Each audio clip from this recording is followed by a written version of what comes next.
Afternoon.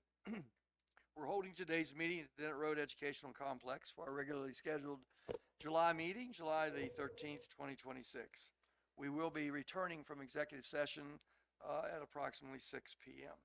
Under Section 3-305B of the General Provisions Article of the Maryland Annotated Code, there are two reasons the board will go into closed session this evening: to discuss the appointment, employment, assignment, promotion, discipline, demotion, compensation, removal, resignation, or performance evaluation of appointees, employees, or officials over whom this public body has jurisdiction. Any other personnel matter that affects one or more specific individuals. To consult with counsel to obtain legal advice on a legal matter. Specifically, the topics tonight will be 3-305B1, topic including certificated staffing recommendations and update. 3-305B7, topic including update on the meeting with the Inspector General for Education. The reason these topics be discussed in closed session instead of open session is as follows. Personnel topic pursuant to 3-305B1 disclosed above will be considered in closed session rather than open session because it includes a discussion of specific employees, which is a confidential employment matter. The legal topic pursuant to 3-305B7 disclosed above will be considered in closed session rather than open session because the board will be receiving specific legal advice from counsel, which is protected by attorney-client privilege.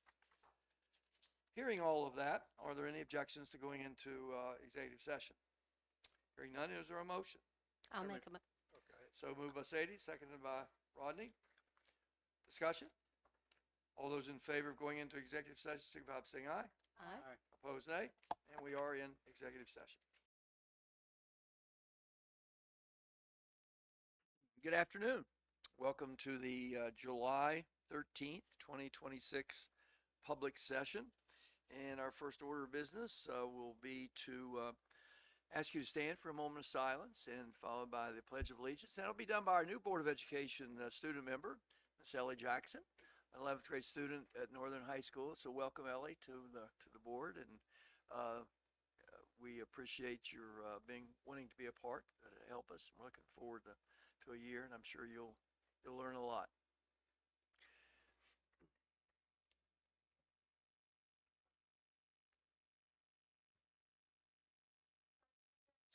Flag of the United States of America and to the republic for which it stands, one nation, under God, indivisible, liberty, justice for all. Thank you, Ellie. First order of business will be the approval of the agenda. I'll take a motion to approve. So moved. So moved by Jane, seconded by Sadie.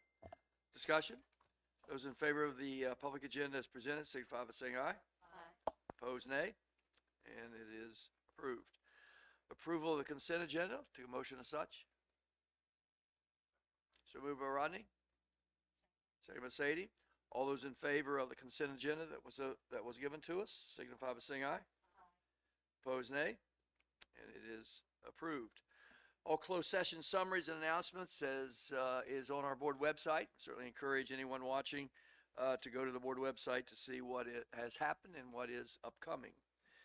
Our first recognition will be the Maryland's Agricultural Educator of the Year, Ms. Becky Yost from Northern High School. And I'll ask our resident farmer to make that presentation.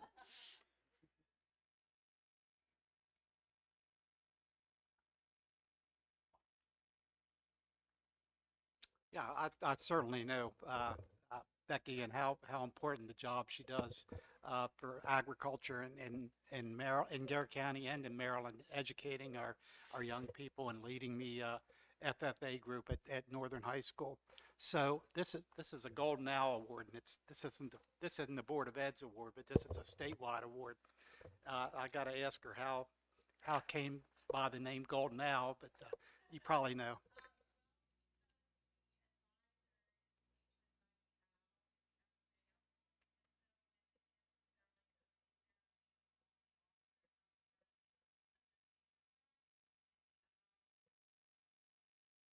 Oh, sure, we knew that.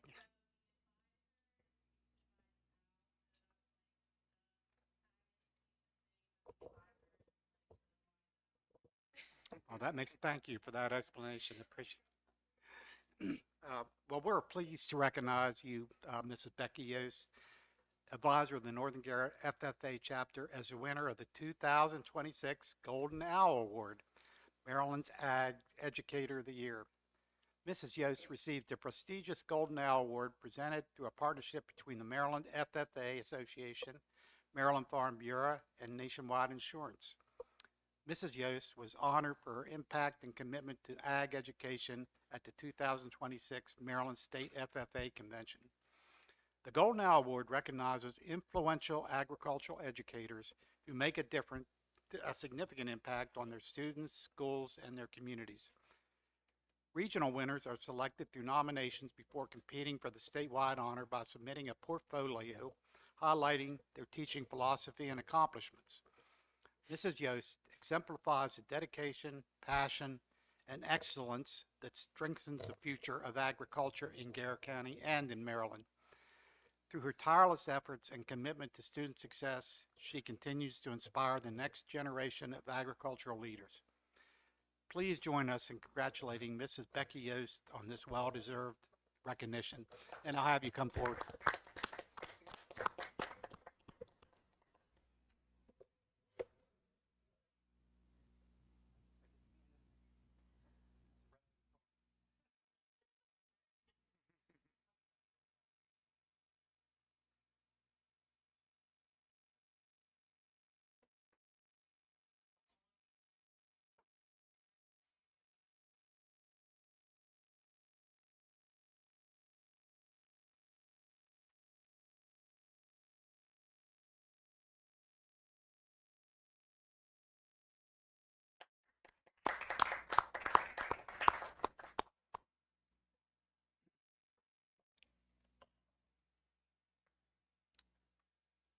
Thank you, Rodney.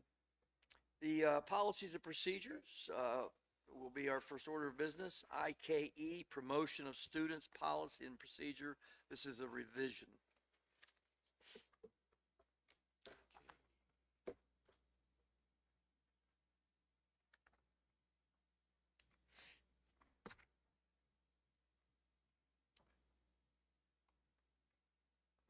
Good evening. This is a first read of this revision, and what I'd like to do is give you a little bit of history as to why we are where we are. This is phase one of changes that will be realigning to our current practice, as well as the state policies that have been put into place, and it's intended to focus on supports with accountability. So, the Maryland Literacy Policy for K to 3 was adopted in the fall of 2004. It's aligned to the Ready to Read Act. This is not the first time you've heard me talk about the Ready to Read Act. That's the piece that helped us to recognize that we needed to monitor and screen students for disabilities and for struggles for being at risk for reading. And so this policy took that piece of COMAR and took it another step. It's really focused on prevention followed by intervention as needed. And then if it is needed again, we have to look at retention. But that retention is not in isolation. It is with tremendous amounts of support and intervention that follows it. Retention is not an answer. It's just a longer pathway for students to achieve the goal that they need sometimes. This policy also looked at increasing family engagement, which is what our new revisions will do, engaging families in the process and making sure that they have input into the education of the child, given the opportunity and the knowledge of how to support them at home with fully developed plans. And then this policy is currently under revision at the state because they recognize that it can't just be a kindergarten to grade 3 policy, but that we need to continue on looking at early intervention with the pre-K version and then all the way through 12th grade, making sure that if they aren't college and career ready by 10th grade, what are we doing? And also in advancing students that are college and career ready. So the policy portion of this really is aligning to our current format, making sure that we have all of the components that we needed to have, as well as looking at being in alignment with the pre-K to 3 literacy policy. We will be back next fall looking at the next round of this, which will look at the 4 to 12 component and put us in alignment and reflect more of what we are doing with our students in current practice. When you look at the procedure, which is where the greater amount of changes are, it really provides expectations for promotion and retention. Many of the definitions that are placed in here are to help our families as well as any community members understand the definitions. I know I just completed a training the past 2 days with our teachers defining the difference between a screener, a diagnostic, and then progress monitoring. Sometimes those lines get a little blurry when you're using right now currently something that is a screener and a diagnostic. And then it gives as an opportunity to really look at multiple data points. It's not just going to be the grades, or it's not going to just be one test, but we're going to look at attendance, grades, assessments, behavior, and social emotional components to support the whole child, not just one component of a child. It gives us guidance on promotion as well as intervention. You can find those on page 3 of this particular procedure. There is a specific reading component that is addressed in here that is clearly aligned to the policy of Maryland that says any third grade student who does not meet proficient or greater on the Maryland State Assessment, no matter which version it is, will be automatically considered for retention with parent support and interventions in place. Now that's consideration. There are just or good cause exemptions found on page 4. Most of this language is lifted directly from the policy of the state to ensure that we're in alignment with that. And for example, for a good cause exemption, if a student's been retained before, we're not going to automatically retain them again at the next grade level in grade 3. If they have a 504, an IEP with extensive history of intervention and showing that maybe they just need the time to build those skills, we're not going to consider retention. Those are good cause exemptions that the principal and the teacher and the parent can look at as rationale for not retaining a student. And with that, once we do have consideration of retention, there is a full process that's outlined in this procedure that adds parental communication. Now that is in direct alignment with the Ready to Read Act and then all of the policies and COMAR that we've been dealing with for the past 5 years when that was implemented. But it really does look at whether or not there are proficiency levels met for grade level, for assessments, the formal assessments, and then are there risks and benefits? And we all know there are to retention. There are risks, there are benefits. We have to weigh those out based on the individual child. And then what supports will be in place if we retain a child?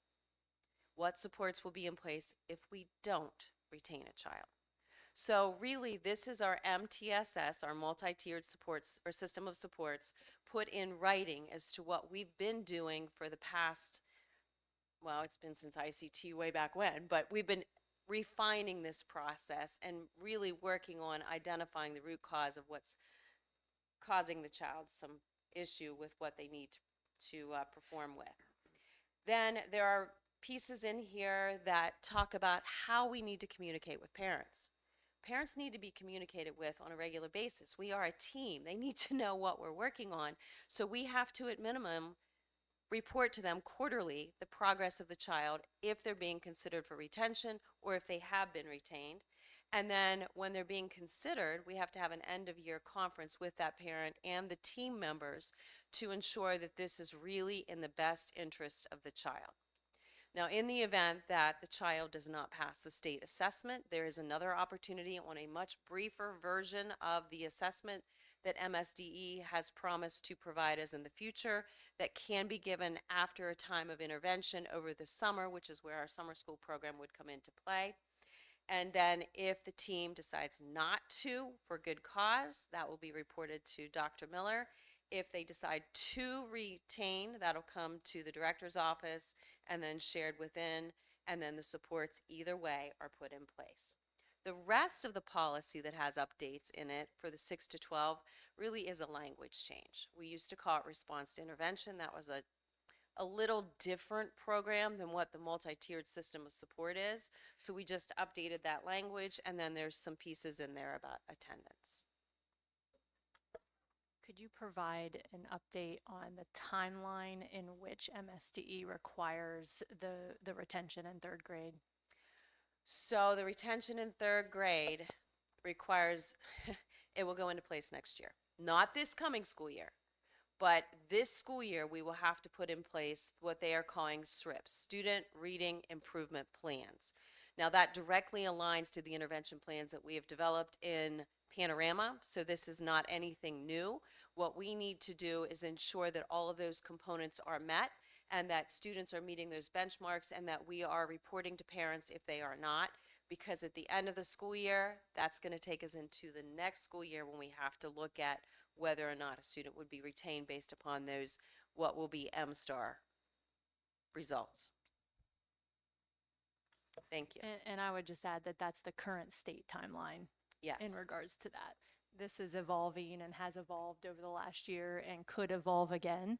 But I thought that was good context to be able to understand when the Maryland policy actually requires us to look at the proficiency at third grade as an indicator that would require retention. And certainly we have the good cause exemptions, and we also have parents communication and collaboration in agreement to that retention, or they can be promoted, but it would be in agreement with a support plan. There would be mandatory supports that would need to go in place to ensure that we close that gap for that student.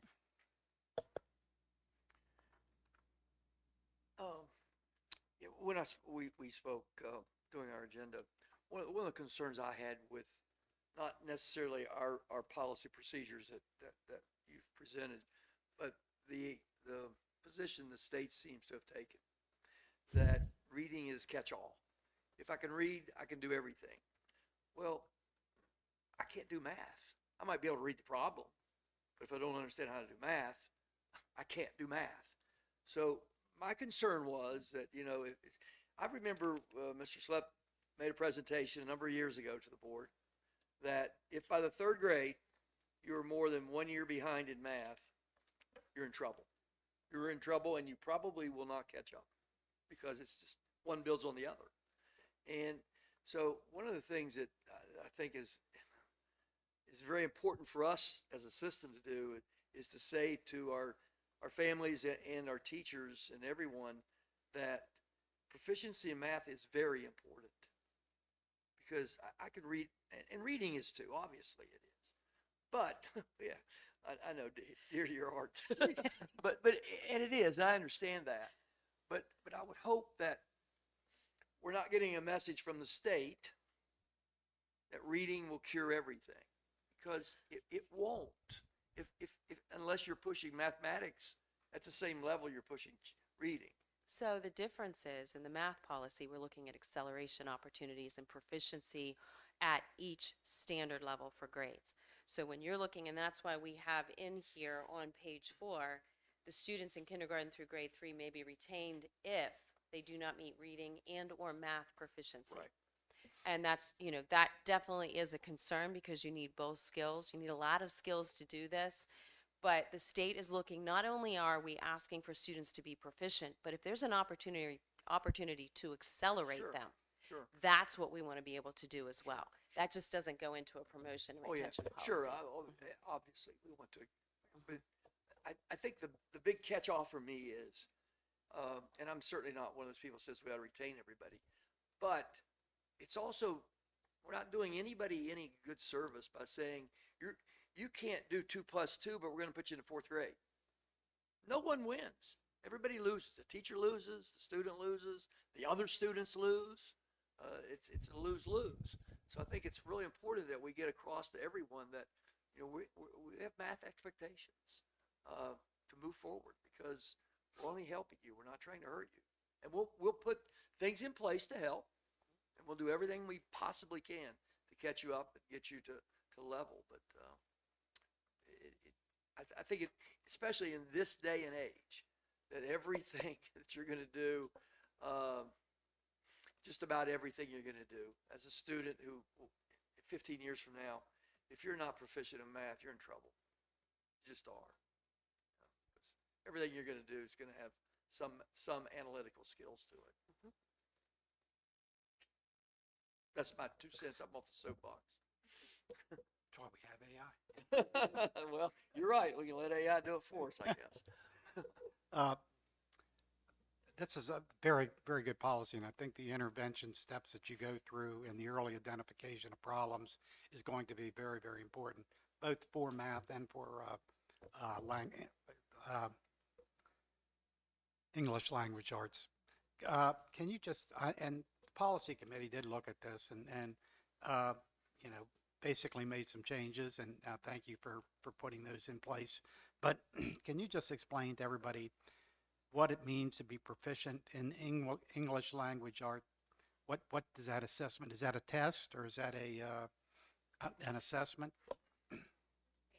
I'm on page 3. It says in grade 3, proficiency on Maryland State Department of Education's English language arts assessment. So that is very specific to the Maryland policy, and what that is talking about is when we start taking the new assessment, Maryland assessment in the spring, M-STAR, they will need to make a level of proficiency, which means they are on grade level demonstrating mastery of those standards in order to be considered for promotion. If they are not, we will have to provide some sort of intervention, and then we can reassess with whatever the assessment is that Maryland's going to provide to us to give them that second opportunity. It will not be as lengthy. And before they get to the beginning of the next school year, they can be given that opportunity to retake that assessment. Yeah, I understand that, but I'm just asking, how do you do the assessment? I mean, is that a test? It is the Maryland State Assessment. That is specific to what they're talking about. It's like the current MCAP. Yes. Okay. But it will be called M-STAR because the state of Maryland is transitioning away from MCAP to M-STAR this coming year, which we'll provide an update on later this fall, because I think it's important for people to understand the change in assessment that's occurring with the state of Maryland. But it's a standardized test. It's technically a high stakes test, because it's standardized. It's at the state level. Does have a written component to it? It does. So I guess the turnaround's my next question. You take it in the spring, you got this kid, you don't know what to do. Do we retain? Do we not retain? Do we talk to them and talk? And then you don't find out what the test score is until August, and school starts next month. The expectation is that we will have the results sooner, and we've heard that before. Mr. Woods. Yeah, see, That's what they're I'm about 50-some years, so I've heard it a lot of times. That's why I said that this is the current timeline Yes, of what right. MSD is saying we need to operate under, but it could be subject to change. Yeah, it's gonna be different. I mean, it's, obviously it's on up to you all to do that, but I see that as a real stumbling block right away. It's waiting on those results. So the assessments you do throughout the year, throughout the school year, is that a pretty good predictor on whether or not they'll pass this test? If they're proficient in those evaluations? We're able to predict. Of course, a student on any given day can perform differently, but generally we can predict pretty closely, especially our principals and teachers, as to who they believe are going to pass and which ones will still need support. And the big question is, what percentage of our students will not pass that assessment? That's a really good question. Well, we don't know yet. One thing I just wanted to point out, I think this policy and procedure is very well written. A lot of thought and time went into it. I really do want to highlight, I think the good cause exemptions, again, were very well thought out, as well as the communication with the parents piece, as the parents being the partners. I think that is just very well, again, thought out. I know I keep using that word, and then the supports. So I just want to recognize having those three pieces, I think, will be crucial in the success of our students. So thank you. And I can't take all the credit. Mrs. Ashby and Mr. Lewis were also very much involved in writing this policy and procedure revision. I also like this where you included the parents, if there's no response from the parent, all the things that are in place for that. And I also like the fact that if it's determined that the parents do have good cause for not wanting the student retained, that there's still supports in place. So I think it's a really good plan. So I guess in thinking forward, with all of this, is that gonna impact our budget process next year in terms of summer school opportunities or you know, opportunities for students that are gonna need, I think those students would be prioritized in the current processes that we have. We have a pretty robust summer programming right now that is happening as we speak. I think those students that would need those extra supports, they'd be prioritized. They would be the target group. Yeah. But it's particularly for the tutoring, and certainly they would be welcome for enrichment as well, but definitely for the tutoring. others, anything else? Very well done. It truly is very well done. I echo what everybody else said. It's, I read it thoroughly a couple times and I think we're going to do everything we can to save every student. Whether we can or not, I don't know. But all we can do is try. Thank you. Thank you. Very well done. Okay, let's go to Mr. Witt. I guess he's got an action item for us.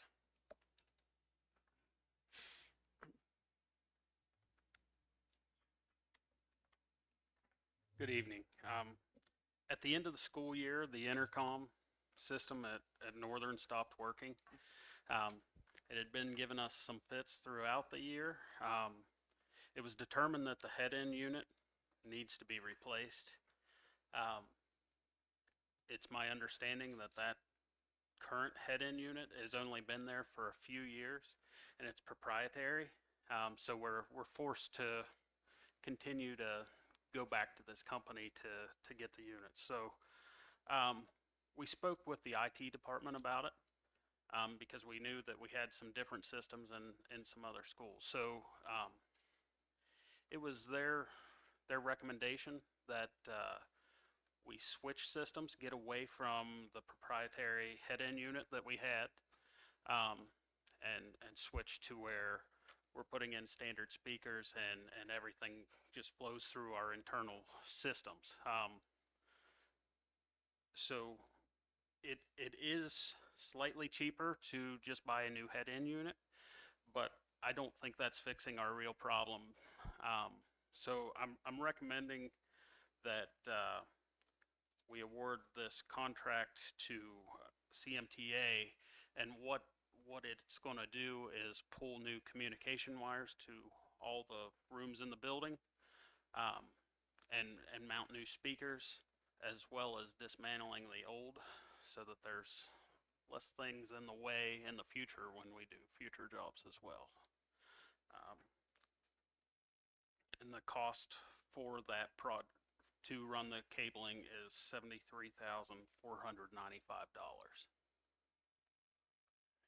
Okay, Superintendent Miller, do you have a recommendation?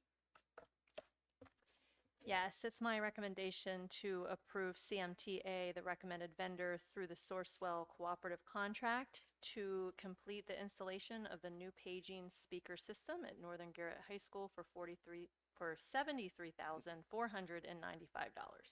Okay, Superintendent's requesting the board approve CMTA as the provider of a new speaker system for Northern High School at approximate cost of $73,495. Motion? So moved by Jane? Second by Sadie. Now we can have a discussion. Yeah, I mean, if the IT department says they think that's going to be our best going forward thing, I think we just, find the money and do it, get it over with. Yeah, it'll probably result in long-term savings, but, Right. but Most likely. do we have a problem with the budget this year in doing this? I should add that I'm pulling this out of maintenance funds. I may have to forego a couple of other plans that I had, but this is a safety and security issue, so. Do classrooms have communication devices other than to the office? Does a classroom have a communication Yeah. device to call you from that classroom? There are phones in the classrooms. All classrooms in Garrett County? So I talked to Mr. Gank about that. I asked her that last week. I did follow up. He stopped short of saying 100% because he hasn't physically put eyes on every single phone. But we did, use phones during COVID. We use the phones in the classroom to work with our parents. And so he believes, yes, we're in good shape when it comes to phones in classrooms. Yeah, which is another source of comfort that in some sort of a unheard of possibility that could happen to our schools, that we do have a phone that we can call out immediately and get in touch with someone. Other questions? Anyone? Okay, there's a motion on the floor and a second to give a contract to CMTA for a speaker system at Northern Garrett High School at an approximate cost of $73,495. All those in favor signify by saying aye. Aye. Opposed, nay. And it is approved. Thank you. And thank you for finding the money. There is no public, so there is no public speakers. And now you're on, Ellie. This is your first student report, so tell us what's going on. All right, so starting out with our countywide student council, our executive board has been hard at work planning a few different summer events as well as events for the upcoming fall. The first thing that we're working on planning is a pickleball tournament. This is going to be happening August 22nd and August 23rd. We're going to do kind of like a split southern versus northern end. So on the 22nd, we're going to be hosting the first pickleball tournament at Southern Garrett High School. And we're going to have a couple different food vendors. I'm not sure exactly what they have planned yet, but I think they were asking for maybe Black Hawk Coffee to come out with their event trailer and just kind of draw more attention to it by having those food vendors. And then as well as the northern side on the 23rd, we're going to be playing there at Northern Garrett High School. And the same thing, we're going to have a couple different food vendors there. So we're just working now on putting up posters in different places, getting the word out on social media to alert the public of this event that's happening. The second thing we're working on planning is our first General Assembly. We're thinking sometime in October, but we're thinking we're going to do a combined General Assembly with our Hickory Retreat. So last year was the first year that we had a Hickory Retreat where we did stay overnight at Hickory Center, and it was a Friday afternoon. We went over after school and then stayed over the night. But we're thinking of, instead of just going over after school that evening, we're going to have our General Assembly in the morning that Friday at Hickory Environmental Center, and then we're just going to do our retreat that following evening. So instead of having them on 2 separate days, we're just going to combine it all into one weekend. So we're going to have the General Assembly and then stay overnight for our retreat. I've also been in contact with the state student member of the board, and she is planning on coming to one of our General Assemblies, and I'm going to recommend that she comes to this one, our first one, just so she can see kind of our retreat. I don't know if she would want to stay overnight for the retreat, but I'm in contact with her and getting that planned.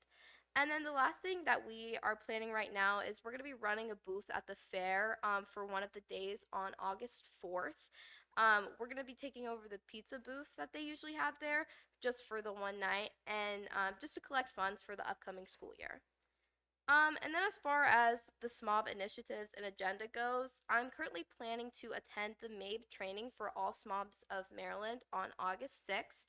And then another thing that I'm working on right now is just identifying some areas of improvement for the upcoming school year, and just kind of seeing moving forward what needs to happen, and just kind of observing and making sure everything is running smoothly, and then just seeing what can be brought up for the next school year. And then just a few miscellaneous items. Northern High School students designed one of the new public art milestone makers for the Grantsville Arts and Entertainment District, and this was under the guidance of Northern High School art teacher Miss Yutzi. And then as well as the Garrett County FFA chapters, they earned top honors at the 98th Maryland State FFA Convention just a few weeks ago. Questions? Your pickleball tournament, is that for everybody or just students? Yeah, it's for anyone in the county So you that have wants to come out. different age groups or Yep, something? everyone can come. Yeah, So yeah. Pickleball's a big thing. yeah, right now. it is absolutely. Yeah. Okay. Thank you, Ellie. Appreciate all the updates. Okay, board member updates. Anybody? Not a lot going on. I don't have an Summer. update, but I feel like I need to welcome Dr. Miller into her new role as superintendent and to Mrs. Ashby as your role. I really look forward to, and I know we all look forward to working with both of you. You've been very instrumental throughout the years in your previous roles, and I just look forward to working with you. Amen. Anything else? Anyone? Okay, it's all yours, Dr. Miller. All right, we have a few updates this evening. GCPS will once again have a booth at the Garrett County Fair. The fair is scheduled for August 3rd through the 8th, and the booth will be in the commercial exhibit barn. So please stop by and see us. The administrator and supervisor back to school meetings will be held on August 12th and 13th with a location to be determined. On August 14th, the County United Way Stuff the Bus campaign will be held at Walmart from 9 a.m. to 5 p.m. Volunteers and donations are needed for this event, which collects hundreds of school supplies for our students. So we hope to see you there. The MABE annual conference will be held on October 19th and 20th in Annapolis. Would like to remind the public to check GCPS website for back to school nights for each of the schools. Those are posted and out. And I know a lot of families look forward to getting those dates on their calendars. So please check our website for that. Summer programming at our elementary schools is off to a great start. Mr. Green has been showcasing the learning and enrichment taking place across the district through updates on GCPS social media accounts. So please check those out. I am pleased to share that GCPS has been awarded a Judy Center grant by MSDE for Accident Elementary School. This significant investment will expand support and resources for children from birth through age 5 and their families in the Accident Elementary community. So that is tremendous. We are so grateful for that support for that community, and we can expect that program to launch this fall. So very excited about that. And finally, since this is our first pre-Labor Day start in some time, I just wanted to start early by reminding families that the first day of school will be August 31st. So make sure you have it on your calendars. Thank you. Thank you. Anything else? Anyone? Well, again, thank you, Dr. Miller, for that. And certainly we look forward to working with both of you. And although we've been working with both of you for some time now, but I'm sure everything's going to be great. With that being said, I'll take a motion to adjourn. Oh, I'm sorry. One thing, Mhm. the school resource Oh, fair. Resource fair. Yeah. That is a great addition, Ms. Miller. 17th? Okay. 3 to 6 at the fairgrounds. Okay. So one more update. There is a resource fair scheduled at the fairgrounds on August 17th. All families are welcome to come. A lot of agencies will be there. I know they're going to have food and activities and such. So that's another date to put on the calendar. And Mr. Green will be sending out some press on that so that we can get that spread wide and far so families get that on their calendar and join us. It's the 17th of August. It's a Monday, August 17th from 3 to 6 at the fairgrounds. That's the resource fair. Resource fair. Back to school resource That's fair. not Carrie Wampler. It is, he has been spearheading this along with the community school specialists. Yeah. And then we worked with the local management board to solicit some funds so that all families can benefit. Yeah. So community school specialists have been instrumental in planning. Yeah, I think we've been And giving to that. A lot of the vendors are going to be giving out school supplies too. Mhm. So Good. I think that's good for the community. Good. Okay. I will now take a motion to adjourn. So moved by Jane, Second. second by Sadie. All those in favor of adjourning public session, signify by saying aye. Aye. Opposed, nay. We are adjourned.